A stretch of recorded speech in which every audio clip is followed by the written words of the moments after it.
আলহামদুলিল্লাহি ওয়া কাফা ওয়া সালামুন আলা ইবাদিহি আল্লাযীনা ইসতাফা আম্মা বা'দ। দূরে কাছে দেশে প্রবাসে যারা যেখান থেকে দেখছেন পিনিউজ টিভির নিয়মিত আয়োজনে তাফসীরুল কোরআন অনুষ্ঠানের ১৯তম পর্বে আপনাদেরকে জানাচ্ছি সুস্বাগতম। সম্মানিত দর্শক শ্রোতা, আজকে আপনাদের সম্মুখে বরাবরের ন্যায় সূরাতুল বাকারার ৩৫, ৩৬, ৩৭ নং আয়াত আলোচনা করা হবে। যেখানে আল্লাহ পাক সুবহানাহু ওয়া তাআলা তার এই প্রতিনিধিত্ব বাস্তবায়ন করার মানসে এই ভূমণ্ডলে হযরত সাইয়্যিদনা আদম আলাইহিস সালাম ও মা হাওয়া আলাইহিমা সালাতু ওয়াস সালাম উভয়কে প্রেরণ করেছেন, তার বিবরণ রয়েছে এবং একটা প্রেক্ষাপটের মাধ্যমে পৃথিবীর জমিনে প্রেরণ এবং হযরতে আদম আলাইহিস সালামের তওবা কবুলের ক্ষেত্রে হযরত নবী করিম রউফুর রহিম সাল্লাল্লাহু আলাইহি ওয়াসাল্লামের উসিলা গ্রহণ এবং আজাজিল শয়তানকে আদি পিতা আদম আলাইহিস সালাম সহ মানব জাতির চিরদুশমন ঘোষণা করা হয়েছে। চলুন আমরা সরাসরি কোরআনে কারীম কালামে হাকিম থেকে আমরা আল্লাহর ভাষায় এই প্রসঙ্গগুলো জেনে নিই। আউযু বিল্লাহি মিনাশ শাইতানির রাজীম। বিসমিল্লাহির রহমানির রহিম। وقلنا يا آدم اسكن أنت وزوجك الجنة وكلا منها رغدا حيث شئتما ولا تقربا هذه الشجرة فتكونا من الظالمين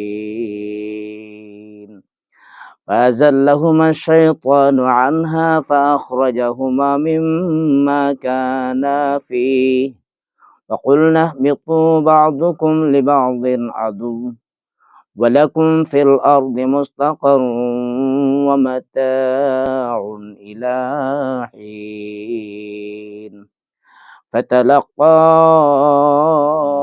آدم من رب كلمات فتاب عليه إنه هو التواب الرحيم।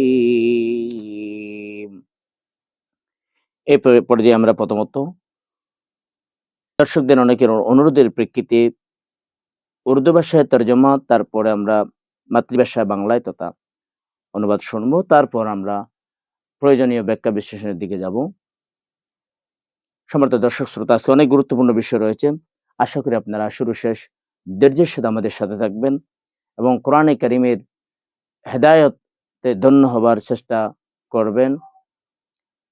আল্লাহ পাক রব্বুল আলামিন অত্র আয়াতে ইরশাদ করেন, वक़ुल्ना या आदम उस्कुन अंत व ज़ौजुकल जन्नह, और हमने फरमाया ऐ आदम तुम और तुम्हारे बीवी जन्नत में रहो। वकुला मिन्हा रगदन हैथु शि'तुमा, और इस जन्नत में जहाँ से चाहो खूब खाओ। वला तक़रबा हादिहि शजरा, और दरख्त के करीब न जाना। फतकूना मिनल ज़ालिमीन, वरना तुम हद से बढ़ने वालों में शुमार होगे।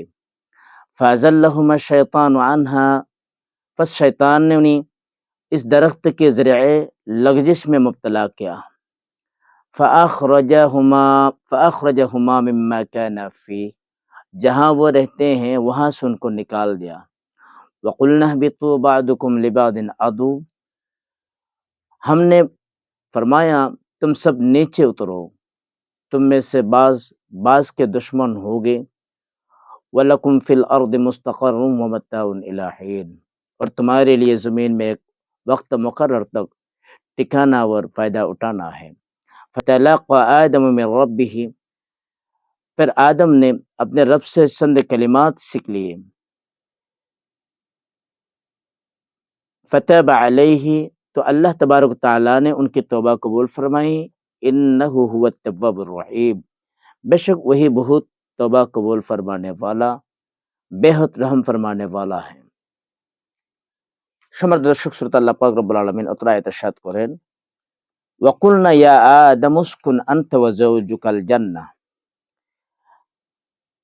আমি বলেছিলাম হে আদম আনতা তুমি ওয়াজাউজুকাল জান্নাহ, তোমার জীবন সঙ্গিনী তথা মা হাওয়া আলাইহিস সালাতু ওয়াসসালাম, তোমরা উভয়ই তোমরা বেহেশতে বসবাস করো।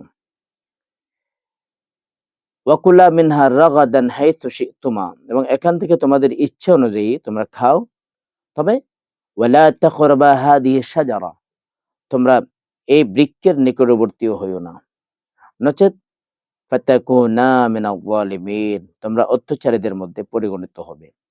ফাআযাল্লাহুমা শাইতানু আনহা ফাআখরাজাহুমা মিম্মা কানা ফি, অতঃপর শয়তান তাদের পদস্খলন ঘটিয়ে দিল এবং তারা যেখানে ছিল সে সুখ সম্মান থেকে তাদেরকে বহিষ্কার করলো।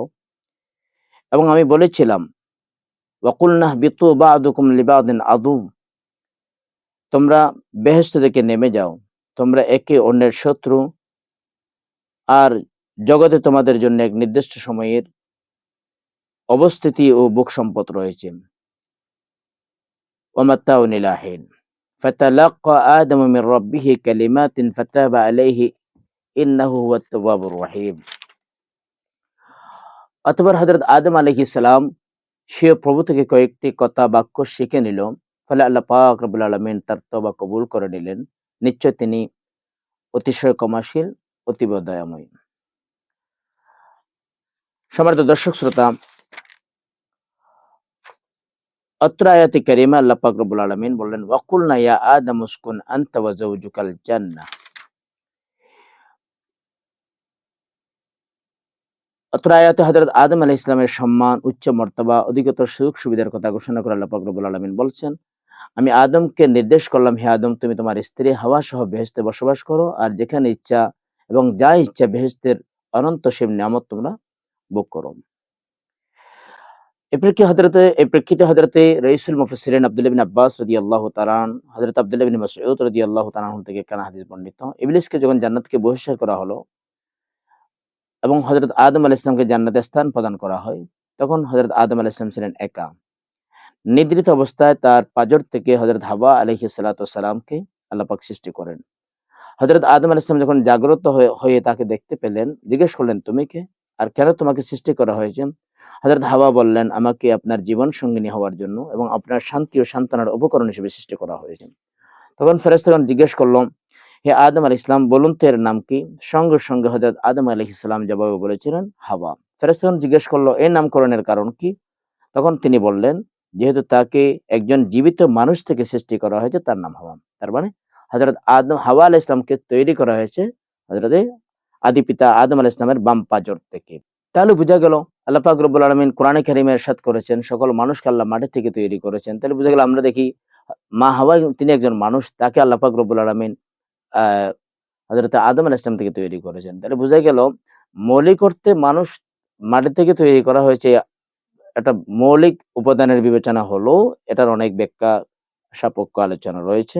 এজন্য দর্শক শ্রোতার দৃষ্টি আকর্ষণ করেছি। এক্ষেত্রে আল্লাহ পাক রব্বুল আলামিন ইরশাদ করেছেন, আনতা ওয়া যাওজুকাল জান্নাহ, তুমিও তোমার স্ত্রী। এই শব্দ দ্বারা তাফসীরকারগণ দুটি তথ্যের সন্ধান দিয়েছেন। প্রথমত, স্ত্রীর বাসস্থানের ব্যবস্থা করার দায়িত্ব সম্পূর্ণ অর্পিত হয় তার স্বামীর উপরে। দ্বিতীয়ত, বসবাসের ক্ষেত্রে স্ত্রী থাকবে স্বামীর সম্পূর্ণ অধীন। যে বাসস্থানে স্বামী বাস করবে, স্ত্রীকে সেখানে বাস করতে হবে। আয়াতে ব্যবহৃত উসকুন শব্দটি অত্যন্ত তাৎপর্যপূর্ণ, কেননা এই শব্দটির অর্থ হলো তোমরা বসবাস করো। এতে একথাই প্রমাণিত হচ্ছে হযরত আদম আলাইহিস সালাম ও হাওয়া আলাইহাস সালাতু ওয়াস সালাম এর জান্নাতে অবস্থান ছিল নিতান্তই সাময়িক। কেননা যদি সাময়িক ব্যবস্থা না হয়ে স্থায়ী বসবাসের ব্যবস্থা হতো, তাহলে বলা হতো এই জান্নাত তোমাদেরকে দিয়ে দেয়া হলো। কেননা আল্লাহ পাক জানতেন কিছুক্ষণ পরেই আদম আলাইহিস সালামকে বেহেশত ছেড়ে পৃথিবীতে আসতে হবে, আর জান্নাতের স্থায়ী অধিবাসী হতে হলে পূর্ণ ঈমান এবং নেক আমলের পরীক্ষায় উত্তীর্ণ হতে হবে, যা কিয়ামতের পরে হবে। আমাদের জানার বিষয় হলো হযরত আদম আলাইহিস সালাম জান্নাতে কতক্ষণ ছিলেন বা কত বছর ছিলেন। এক্ষেত্রে রাইসুল মুফাসসিরিন হযরত সাইয়েদনা আব্দুল্লাহ বিন আব্বাস রাদিয়াল্লাহু তাআলা আনহু থেকে বর্ণিত হাদিসে ইরশাদ হয়েছে, তিনি বলেন, হযরত আদম আলাইহিস সালাম আসরের সময় থেকে সূর্যাস্ত পর্যন্ত জান্নাতে ছিলেন। হযরত হাসান রাদিয়াল্লাহু তাআলা আনহু বর্ণনা করেন যে জান্নাতের ১টি ঘন্টা হলো দুনিয়ার ১৩০ বছরের সমান। যাই হোক, হযরত আদম আলাইহিস সালাম বেহেশতে বসবাস শয়তানের হিংসার আগুনকে আরো দ্বিগুণ করে দিল। সেই হযরত আদম আলাইহিস সালাম ও হাওয়া আলাইহিস সালাতু ওয়াস সালামকে প্রতারণা করে সে যে কোনো মূল্যে সে তার অভিপ্রায় ছিল জান্নাত থেকে বের করে দেয়া। এজন্য একটা প্রশ্ন জাগে, হযরত আদম আলাইহিস সালামকে আল্লাহ পাক রব্বুল আলামিন যে নিষিদ্ধ ফল, যে গাছের দ্বারে কাছেও না যেতে বলেছেন, তিনি সেখানে কেন গেলেন? তো এর ব্যাখ্যায় হযরত মুফাসসিরিন ইকরাম কয়েকটি কারণ তিনি বলেছেন। প্রথমত শয়তান তাদেরকে বলেছিলেন ওয়াকাসামাহুমা ইন্নী লাকুমা লামিনান নাসিহিন। অর্থাৎ শয়তান তাদের নিকট শপথ করে বলল, নিশ্চয় আমি তোমাদের কল্যাণকামী, আমি তোমাদের কল্যাণের খাতিরেই বলছি, এই গাছটি ফল খেয়ে দেখো, তাহলে তোমাদের জন্য কয়েকটি অঙ্গীকার অভিপ্রায় শয়তান তাদেরকে দিয়েছিল। সেটা হলো, তোমরা যে এই গাছের ফল যে তোমরা ভক্ষণ করো, তাহলে বেহেশতের মধ্যে তোমরা চিরকাল থাকতে পারবে, চিরসুখী হতে পারবে এবং আল্লাহর সান্নিধ্য লাভ করতে পারবে। এবং অধিকাংশ শয়তান যেহেতু আল্লাহর নামে শপথ করেছিল, তো সেহেতু হযরতে আদম আলাইহিস সালামের এই অন্তরের মধ্যে যেটা খতায়ে ইজতিহাদি বলা হয়, মুফাসসিরিন কেরাম বলেছেন এটা আদম আলাইহিস সালামের খতায়ে ইজতিহাদি ছিল। যেটা আল্লাহ পাক রব্বুল আলামিন সরাসরি না খেতে বলেননি, তিনি দ্বারের কাছে না যাওয়ার জন্য বলেছেন। তো অন্যান্য তাফসীরের কিতাবের মধ্যে এসেছে শয়তান কৌশলে বলে, তোমাদের কাছে যেতে হবে না, আমি তোমাদেরকে পেটে খাওয়াচ্ছি, এটা করেছিলেন। আবার অধিকন্তু এর ব্যাখ্যায় তিবিয়ানুল কোরআনে আল্লামা গোলাম রসুল সাঈদী আলাইহির রহমা ওয়া রিদওয়ান তিনি অনেক সুন্দর ব্যাখ্যা দিয়েছেন।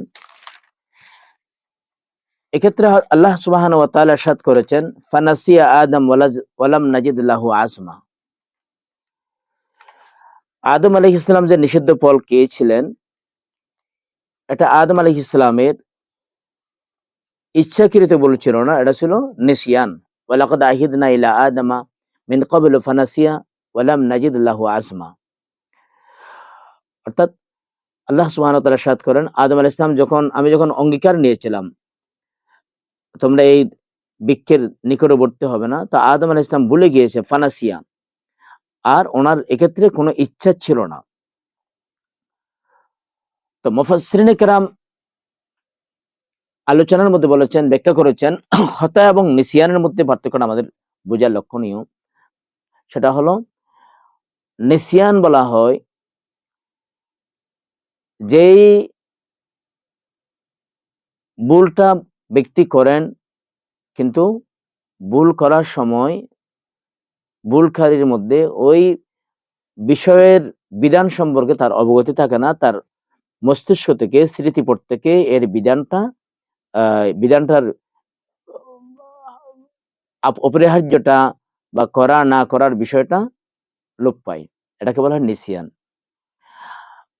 যেমন একজন রোজাদার রোজা রাখলেন, তো রোজা রাখার পরে সেই রোজা অবস্থায় সে পানি খেয়ে, অনেক সময় দেখে যায় ভুলে পানি খেয়ে ফেলে, পানি পান করেন বা কোনো খাবার খেয়ে ফেলে। আবার একজন যখন স্মরণ করিয়ে দেয়, আপনি না রোজাদার? তখন হ্যাঁ বলে, হ্যাঁ আমি তো রোজাদার। তখন তাড়াতাড়ি সে পানি এই বন্ধ করে দেন বা খাবার বন্ধ করে দেন। তাহলে কেন পান করলো, পানি পান করলো, খাবার ভক্ষণ করলো? ও ভক্ষণ করা অবস্থায় তার ইয়াদ ছিল না, স্মরণ ছিল না। আবার যখন কেউ স্মরণ করিয়ে দেয়, তাহলে সাথে সাথে সে ওখান থেকে বর্জন হয়ে যায়, বিরত হয়ে যায়। এটাকে বলা হয় নিসিয়ান। মানে কাজটা ভুলকারী ব্যক্তিরই হয়, তার ইচ্ছেই হয়, কিন্তু কাজের বিধান তার জানা থাকে না। এটাকে বলা হয় নিসিয়ান। আরেকটা বলা হয় খতা। খতা এটাও ভুল, কিন্তু এই ভুল আর এ ভুল খতা নামক যে ভুল, সেটা হলো এমন ভুল যেটা যে ব্যক্তি করেন সে ব্যক্তির ওই ভুলের বিধানটা জানা আছে, সেই জেনে শুনে ভুলটা করেন, তার অনিচ্ছায় ভুলটা হয়ে যায়। যেমন যেমন একটা কতলে খতা রয়েছে, যে ভুলক্রমে যে হত্যা। যেমন শিকারী, সে শিকার নিক্ষেপ করতেছে, তীর নিক্ষেপ করতেছে শিকারের দিকে, কিন্তু হঠাৎ করে একজন আগন্তুক ব্যক্তি যখন মাঝপথে চলে আসলো, তো শিকারের গায়ে তীর খেলা না পড়ে এটা কোনো একটা মানুষের গায়ে পড়ে গেল, মানুষের গায়ে পড়ে মানুষটা মারা গেল। এটাকে বলা হয় খতা। তাহলে আমরা কি বুঝলাম? খতা এবং নিসিয়ানের মধ্যে পার্থক্য হলো, খতার ক্ষেত্রে খতা এবং নিসিয়ান দুটাই ভুল, কিন্তু খতার ক্ষেত্রে খতা যে ভুল, সে ভুল হলো খতা, এই ভুলটা করার সময় খতা এর বিধানটা বান্দার জানা থাকে, তার কর্মটাই তার, কিন্তু তার বিধানটা জানা থাকে। কিন্তু নিসিয়ানের ক্ষেত্রে বিধান জানা থাকে না। তা আল্লাহ সুবহানাহু ওয়া তাআলা আদম আলাইহিস সালামের ইসমত ঘোষণা করতে গিয়ে, নিষ্পাপ ঘোষণা করতে গিয়ে আল্লাহ পাক বলেন ফানাসিয়া আদম ওয়ালাম নাজিদ লাহু আজমা। এই নিষিদ্ধ ফল যে ভক্ষণ করলেন, এক্ষেত্রে আদম আলাইহিস সালাম ইচ্ছাকৃতভাবে খান নাই, বরং তার স্মৃতিপট থেকে শয়তান এটাকে ভুলিয়ে দিয়েছেন। এজন্য পরবর্তী আয়াতের মধ্যে ফাজাল্লাহুমা শয়তান, ভুলিয়ে দিয়েছে কে? শয়তান ভুলিয়ে দিয়েছে। এটার ফাইল বা কর্তা কর্তার সম্পর্ক স্থাপন করা হয়েছে শয়তানের দিকে। আবার আল্লাহ পাক রব্বুল আলামিন নিজেই ইসমত ঘোষণা করলেন ওয়ালাম নাজিদ লাহু আজমা।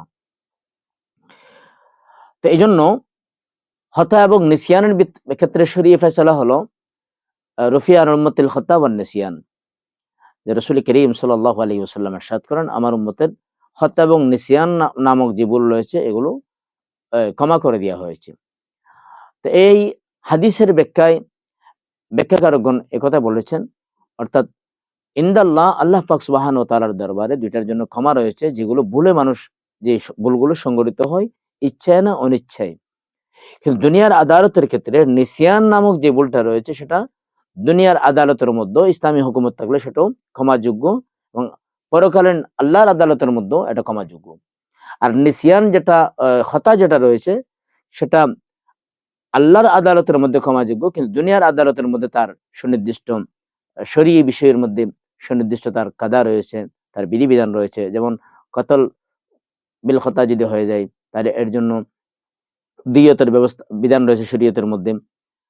তাহলে বোঝা গেল নিসিয়ান এমন একটা ভুলের নাম, যা এটা দুনিয়ার মধ্যে এটার জন্য অপরাধী বলা যাবে না, পরকালে অপরাধী বলা যাবে। আমরা কথাগুলো এই জন্য বলেছি, আমাদের দেশের মধ্যে অনেক তাফসীর কারকরা হযরত আদম আলাইহিস সালাম সহ হযরতে আরো বিভিন্ন বিষয়ে হযরত ইব্রাহিম আলাইহিস সালামের তওরিয়াকে কেন্দ্র করে কিছু জ্ঞান পাপীরা আলিয়াজ বিল্লাহ নাউযু বিল্লাহ আম্বিয়া ইকরাম আলাইহিমুস সালাতু ওয়াস সালামের শানে তারা গুনাহের তীর স্থাপন করবার অপপ্রয়াস চালিয়ে যায়। এজন্য আমরা মুফাসসিরিনে কেরামের তাদের দৃষ্টিভঙ্গির আলোকে আপনাদের সামনে কথাগুলো উপস্থাপন করার চেষ্টা করছি।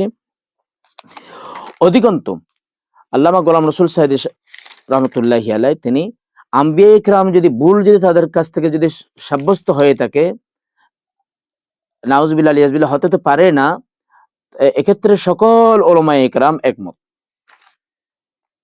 এজন্য তিনি বলেছেন उलमाए अहले सुन्नत के नजदीक अंबिया किराम अलैहिमुस्सलाम गुनाहों पर कुदरत और इख्तियार के बावजूद खौफ खुदा के गलबा से गुनाहों से बाज रहते हैं।